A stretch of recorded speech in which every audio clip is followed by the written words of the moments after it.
வாசலில் கழுத்து கட்டில் போட்டு வீசுகிற தெண்டலில் ஒருத்தன் வீட்டுக்காரன் ஆனந்தமாக தூங்குறான். அவன் சம்சாரம் வந்து உழுக்கு உழுக்குன்னு உழுக்குது.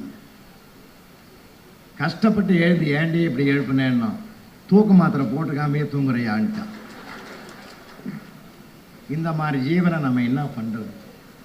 அது மேலே எல்லா சூழ்நிலையிலும் சந்தோஷமாக இருங்க. அந்த நாள்லாம் புருஷன் மனைவி எப்படி வாழ்ந்தாலும் சண்டை இல்லையா, சச்சரவு இல்லையா. அம்மா தாயே சோறு போடணும்னா அந்த அம்மா கொண்டாந்து சோறு போட்டுது. வீட்டுக்காரன் ஓரமாக வாசலில் உட்காந்துருந்தான்.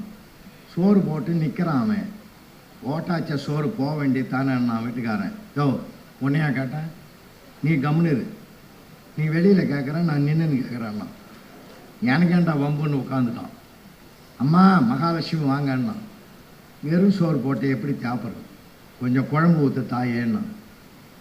அந்த அம்மா கேட்டது வீட்டுக்காரனை, குழம்பு கேட்குறாரு கொஞ்சம் கொடுக்கட்டுமான்னு.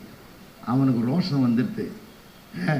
சோறு போடும்போது என்ன கேட்டியா, குழம்புக்கு மட்டும் என்ன கேட்குறேன், இல்லை உனக்குன்னு கொஞ்சம் எடுத்து வச்சுக்கிறேன், அது உன்னை கேட்காம எப்படி கொடுக்குறதுன்னா.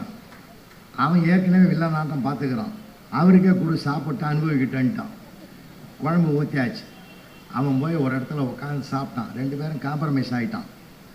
கொஞ்ச நேரத்தில் அந்த அம்மா அவன் மறுபடியும் கூட்டான். இவன் பிச்சைக்காரர் கூப்பிட்டு, அம்மா தெய்வமே போய் வரேன், ஆனால் ஒன்றே, நாளையிலேருந்து இந்த குழம்புல கொஞ்சம் உப்பு காரம் தூக்கலாக போடு, சப்புனுக்குதுன்னா.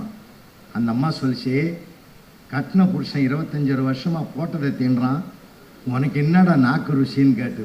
அதுக்கு அவன் சொன்னான், நன்றி கெட்டத்தனமாக நான் கேட்பனாமா, நான் தான் கேட்க முடியல, நீயாவது கேள்றா, ஒரு 20 ரூபா தரேன்னு அந்த ஆள் தான் சொன்னார்.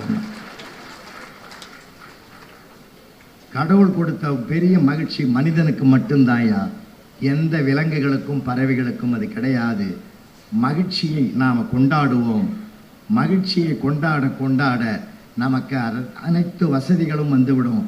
அனைத்து வசதிகளும் இருந்து மகிழ்ச்சி இல்லை என்றால் வாழ்ந்து பயனில்லை. மகிழ்ச்சியை முன்னிறுத்துவோம், வாழ்க்கை உயர்ந்து கொண்டே இருக்கும்.